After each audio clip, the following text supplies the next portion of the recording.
اللهم صل على سيدنا محمد يا رب صل وسلم دائما ابدا على حبيبي.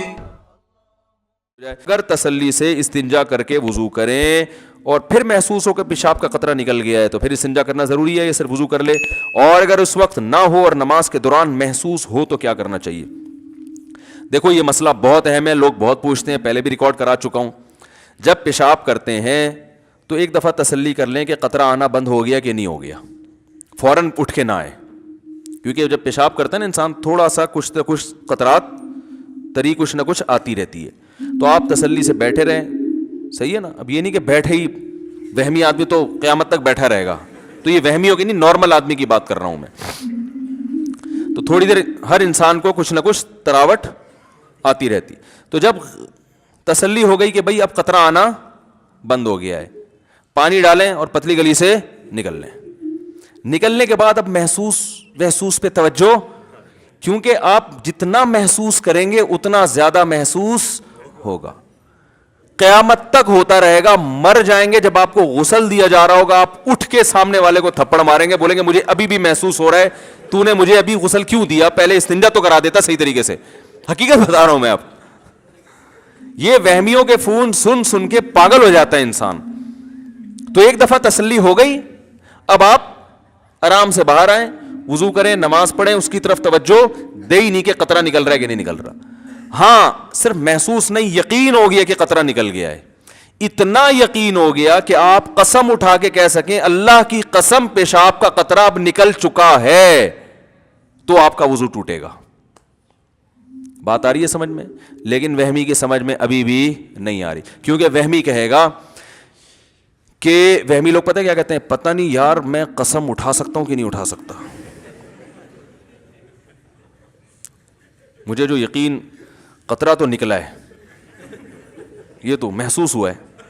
اب اتنا کہ مفتی صاحب نے کہا تھا قسم اٹھا سکتا ہوں، پتہ نہیں قسم اٹھا سکتا ہوں کہ نہیں اٹھا سکتا، یہ وہم ہو رہا ہے مجھے. تو جب وہم ہو رہا ہے اس کی علامت ہے آپ نہیں اٹھا سکتے قسم، آپ کو یقین نہیں ہے. دیکھو ابھی رات ہو رہی ہے، قسم اٹھا سکتے ہیں نا؟ کوئی بھی وہمی ہوگا قسم اٹھا کے بولے گا بھائی رات ہو رہی ہے. اب وہ بھی اس پہ بھی قسم نہ اٹھا سکے، پھر وہ اس کو تو پھر فوراً کسی نفسیاتی ہاسپٹل میں ایڈمٹ کرائے نا. تو جو آپ کو وہم ہو رہا ہے پتہ نہیں قسم اٹھا سکتا ہوں، تو اس کی علامت ہے کہ آپ کو یقین نہیں ہے، تبھی تو آپ کنفیوز ہیں کہ اٹھا سکتا ہوں کہ نہیں اٹھا. جو 100% جس چیز کا یقین ہوتا ہے فوراً انسان قسم اٹھا لیتا ہے. تو اگر کنفیوز ہے کہ پتہ نہیں اٹھا سکتا ہوں کہ نہیں اٹھا سکتا، تو اس کا مطلب ہے آپ قسم نہیں اٹھا سکتے. حدیث کے مطابق آپ کا وضو باقی ہے.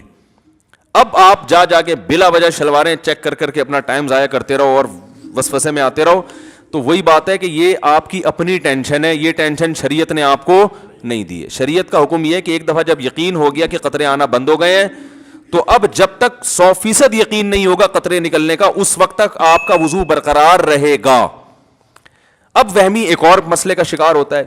وہمی کہتا ہے ٹھیک ہے مجھے یقین نہیں ہے کہ قطرہ نکلا ہے، لیکن پاسبل تو ہے کہ نکل گیا ہوں. سمجھ رہے ہیں؟ یہ وہمیوں کو ہوتا ہے. اگر بالفرض نکل گیا ہوا تو وضو تو ٹوٹ گیا، پھر نماز تو نہیں ہوئی. اس کا جواب یہ ہے کہ بھائی جب شریعت نے کہہ دیا کہ جب تک 100% یقین نہیں ہے تو وضو باقی ہے، تو اس کا مطلب ہے کہ بالفرض اگر نکل بھی گیا ہو تو بھی وضو باقی ہے. سمجھ میں آ رہی ہے بات؟ کیونکہ جب ایک دفعہ پیشاب کر لیا اور آپ کو اب یقین ہو گیا کہ اب قطرات نہیں آ رہے، آپ استنجا کر کے باہر آ گئے، اب شریعت یہ کہتی ہے کہ اب وضو قطرہ نکلنے سے یا نہ نکلنے سے نہیں ٹوٹے گا. اب جب تک نکلنے کا یقین نہیں ہوگا نہیں ٹوٹے گا، جب نکلنے کا یقین ہوگا تو ٹوٹے گا. اب قطرہ نکلنے سے وضو ٹوٹتا ہی نہیں ہے، اب قطرہ نکلنے کا یقین ہونے سے ٹوٹے گا وضو. بات آ رہی ہے سمجھ میں؟ لیکن وہمیوں کی سمجھ میں پھر بھی نہیں آئے گا. وہ پتہ ہے ایک اور حملہ کرے گا شیطان یہ کہے گا کہ دیکھو بھائی اصل میں جو حکم تھا نا وہ تو قطرہ نکلنے سے، پہلی دفعہ تو جب پیشاب کیا تو قطرہ نکلا تو وضو ٹوٹا نا. کیا خیال ہے؟ یہ تو شریعت نے ہم کو آسانی میں ڈالنے کے لیے، ایک وہمیوں کو وہم سے اور ٹینشن سے بچانے کے لیے شریعت نے کہہ دیا کہ یقین ہو قطرہ نکلنے کا تو وضو ٹوٹے گا, یقین نہیں ہے تو نہیں ٹوٹے گا. لیکن اوریجنل مسئلہ تو یہی ہے کہ پیشاب نکلنے سے وضو ٹوٹتا ہے, چاہے ایک قطرہ ہو چاہے 10 قطرے ہوں. تبھی تو جب پہلی دفعہ پیشاب کیا تھا میں نے بیٹھ کے تو وضو پورا ٹوٹا تھا میرا. تو اس کا مطلب ہے کہ اصل تو وہی ہے. تو یاد رکھو وہ جو اصل ہے کہ پیشاب نکلنے سے وضو ٹوٹتا ہے وہ بھی شریعت کے بتانے سے ٹوٹتا ہے نا, یہ کسی انگریز نے ریسرچ کر کے بتایا تھا لیبارٹری میں. تو جو شریعت نے آپ کو یہ بتایا کہ پیشاب نکلنے سے وضو ٹوٹتا ہے, اسی شریعت نے یہ بتایا کہ یہ اس وقت ٹوٹتا ہے جب آپ کو نکلنے کا 100% یقین ہو. اگر یقین نہیں ہے تو 100 دفعہ نکلتا رہے نہیں ٹوٹتا. یہ کوئی میڈیکل سائنس کی رپورٹ تھوڑی ہے کہ پیشاب نکلنے سے وضو ٹوٹ جاتا ہے بھائی. اس کے بعد بھی اگر کسی وہمی کی سمجھ میں مسئلہ نہیں آیا تو پھر یہ پولیس کا کیس ہے سیدھا سیدھا, بشرطے کہ جو پولیس آپ کا علاج کرے گی وہ خود وہمی نہ ہو, یہ ضروری.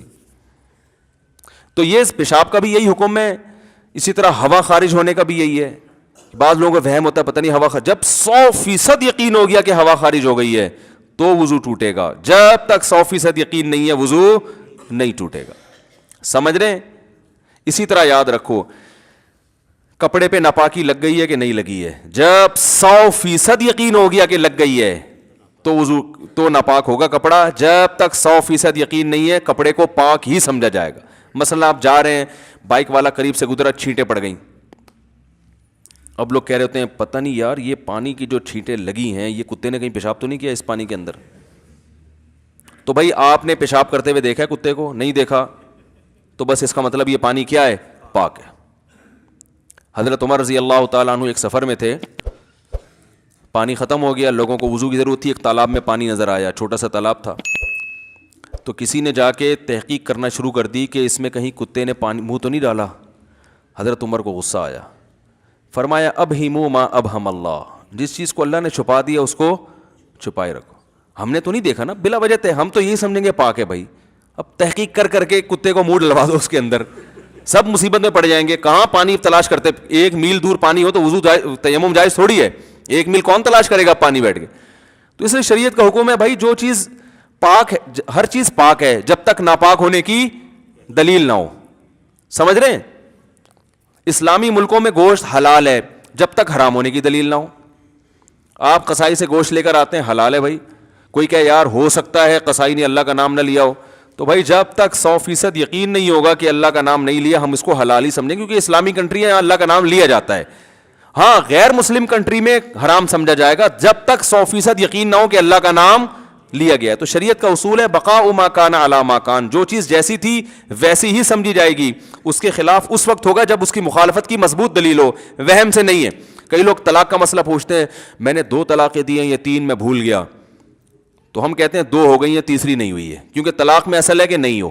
جب تک ہونے کا یقین نہیں ہوگا طلاق واقع نہیں ہوگی. بعض لوگ کہتے ہیں پتہ نہیں مجھے وہم ہے میں نے بیوی کو طلاق دی ہے کہ نہیں دی ہے. ہم کہتے ہیں بھائی اصل یہ ہے کہ نہیں دی.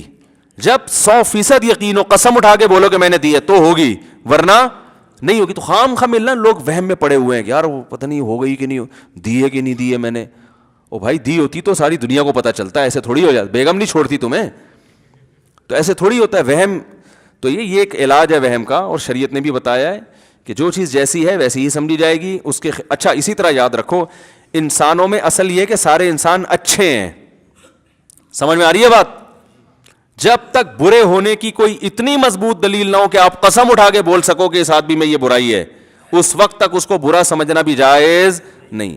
حتیٰ کہ آپ نے اس کی برائی دیکھ لی اور اس میں اس بات کا کوئی لاجک بنتی ہے اس کی کہ ممکن ہے یہ ہو, ممکن ہے یہ. جیسے آپ نے کسی کو کسی خاتون کے ساتھ کھڑا ہوا دیکھ لیا کہ ہوٹل میں چپکے سے دیکھا کہ کسی لڑکی کے ساتھ بیٹھا ہوا ہے, عین ممکن ہے شادی کی بھی ہو اس نے.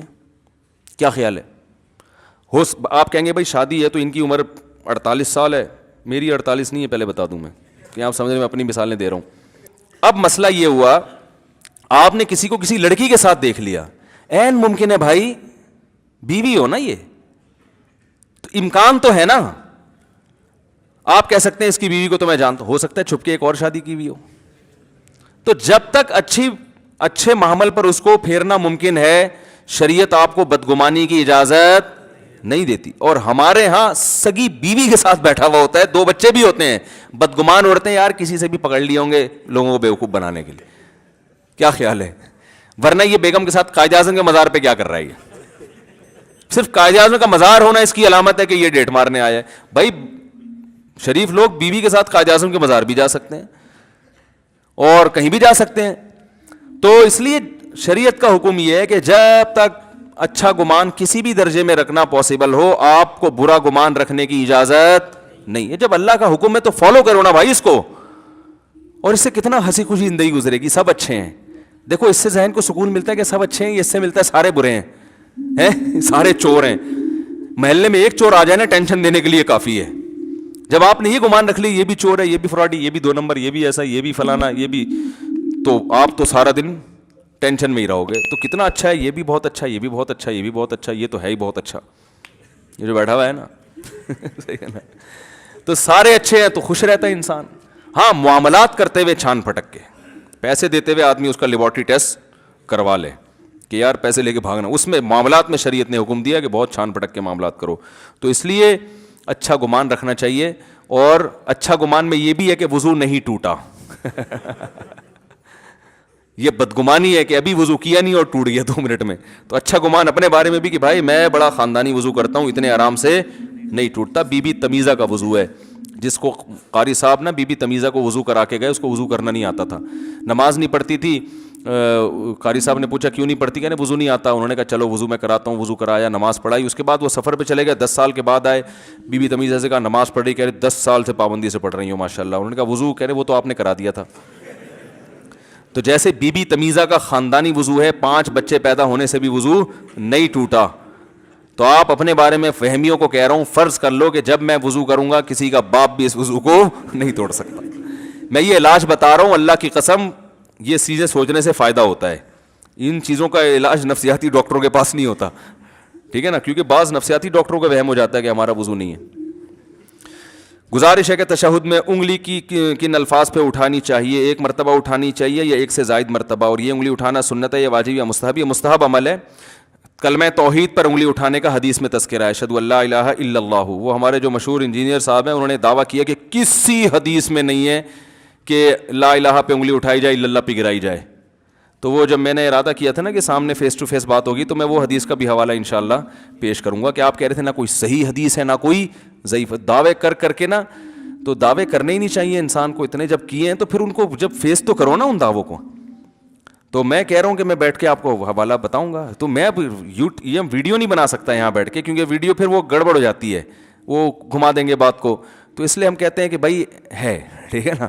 ایسے اور بہت سارے ہیں. کبھی وہ کیا ہے کہ کب تک چھپو گے پیڑوں کی آڑ میں, کبھی تو ملو گے لنڈا بازار میں. شاعر نے کہا ہے کہ لنڈا بازار ایک ایسی جگہ ہے جہاں اچھے اچھے ڈیفینس کے لوگ بھی آتے ہیں. وہ پھر دھو دھلا کے نا ایسے کہتے ہیں ہم نے جناب یہ برانڈ ہے, جو ہم نے برانڈ ہے بہت اچھی, ہم نے خریدی ہے. تو اس لیے شاعر نے کہا کب تک چھپو گے پیڑوں کی آڑ میں, اپنی محبوبہ سے کہہ رہے کبھی تو ملو گے لنڈا بازار میں. تو بھائی کبھی آپ ملے تو ہم انشاءاللہ وہ حدیث رکھ دیں گے جس میں لا الہ پہ انگلی اٹھانا یعنی کلمہ توحید پہ انگلی اٹھانے کا ذکر ہے. اچھا میرے بھائی, کیا رقیہ کا صحیح طریقہ, صحیح آیتیں؟ یہ بڑا لمبا سوال ہے, اس کا خلاصہ بتا دیتا ہوں. رقیہ دم کرنے کو کہتے ہیں. تو سورہ فاتحہ کر کے بھی رقیہ کیا جا سکتا, آیت الکرسی بھی رقیہ ہے, اور سورہ بقرہ کی آخری آیتیں, کسی پہ جن ہونا یا جادو نظر وظر, تو یہ آیتیں پڑھنے سے فائدہ ہوتا ہے, سمجھ رہے ہیں. اور نظر کی تو سب سے بہترین دعا ہے اعوذ بکلمات اللہ التامہ من کل شیطان وہامہ ومن کل عین لامہ, سمجھ رہے ہیں. مفتی صاحب آپ کے بال بہت اچھے ہو گئے ہیں, کیا راز ہے؟ میرے بال بہت گر رہے ہیں, سامنے سے خالی ہو گئے ہیں, کوئی حل بتائیں. بال جو ہے نا یہ موروثی ہوتے ہیں, یاد رکھو, قدرت کی طرف سے ہوتے ہیں, ابا دادا سے چلتے آ رہے ہوتے ہیں. میرے داڑھی کے بال جھاڑ بھجکڑ ہیں, اور بہت سے بال میرے داڑھی کے سفید بھی ہو گئے, سر کے بال سفید نہیں ہوئے, بالکل کالے ہیں. تو یہ باپ دادا سے, میرے ابا کے بال بھی سر کے بہت خاندانی بال تھے. تو یہ قدرتی چیزیں ہوتی ہیں, یہ زیادہ چینج نہیں ہو سکتی, تھوڑی بہت ان میں دائیں بائیں ہو سکتا ہے, زیادہ نہیں ہو سکتی. باقی میرے تو بالکل ایئرپورٹ تھا, کالے تو اب بھی ہے, پہلے بھی تھے. وہ ایئرپورٹ کیسے ختم ہوا, اس پہ گھاس کیسے ہوگی, یہ ایک راز ہے جو کبھی چھاؤں میں ملے تو انشاءاللہ بتائیں گے. کبھی چھاؤں میں ملے تو انشاءاللہ بتائیں گے. اس میں بہت قربانیاں دی گئی ہیں اس کے لیے, ہل چلے ہیں, ٹریکٹر, کھاد ڈلی ہے اس میں, اور بڑی فصلیں اگائی گئی ہیں اس میں باقاعدہ, پودے لگے ہیں, سمجھ رہے ہیں نا, پھر اس کے چھڑکاؤ ہوا ہے, بہت اس میں محنت ہوئی ہے بھائی, تب جا کے یہ لہلہاتی فصلیں. اور یہ ہر ایک کے کامیاب بھی نہیں ہے. یہ ٹریکٹر جو چلتا ہے نا, اس کے لیے پہلے سے کچھ تھوڑا سا یعنی صلاحیت بھی ہونی چاہیے بال اگنے کی. بہت سے لوگوں نے کوشش کی ہے لیکن سوائے ذلت کے کچھ بھی حاصل حقیقت نہیں ہوا. میرا سوال یہ ہے کہ میں ایک لڑکی کو پسند کرتا ہوں اور الحمدللہ برسر بھی ہوں, لیکن اس لڑکی گھر والوں سے کوئی تعلق نہیں ہے, کبھی وہ لوگ ملے, آپ اصلاح فرمائے, کوئی صورت ہو جائے کہ بھائی پسند کرتے ہیں, گھر والے راضی نہیں ہیں, شادی کرنا چاہ رہے ہیں, یہ پرچہ آپ لڑکی کے ابا کو دے دیں, سمجھ رہے ہیں, یا اس کے گھر والوں کو دے دیں کہ میں پسند کرتا ہوں, آپ لوگ راضی نہیں ہو رہے, سمجھائیں, انشاءاللہ مان جائیں گے. جب یہ سنا تھا کہ غسل کرتے میں ایک بال برابر جگہ بھی خوش رہ جائے تو غسل نہیں ہوگا, تب سے غسل کرنا بہت مشکل ہو چکا ہے. غسل کرنے میں اسلام, ارے وہاں نکاح پڑھانے جانا ہے, وہ میں سمجھ رہا ہوں یہ کلاس کے لیے آج آپ کیوں آ گئے. اچھا کتنے بجے ٹائم دیا ہوا ہے ان کو, اوہ ہو, تبھی یہ اشارہ کر رہے ہیں یہ مجھ سے پڑھتے ہیں. تو میں نے کہا آج تو کلاس کی چھٹی ہے, اتوار کا دن ہے, یہ بیان ہوتا ہے نا, تو ان کی کلاس کی چھٹی, تو یہ بار بار یوں کر رہے ہیں کہ میری کلاس آئے ہو. تو مجھے غصہ آ رہا ہے کہ ان کی کلاس آج ہے نہیں, یہ خام خواہ. مجھے بھی یاد ہے ان کو کہیں نکاح پڑھانے جانا ہے میں نے, تو بھائی پھر یہ اگلی دفعہ وہ دولہا افورڈ نہیں کر سکتا تاخیر جو ہے نا. جزاک اللہ.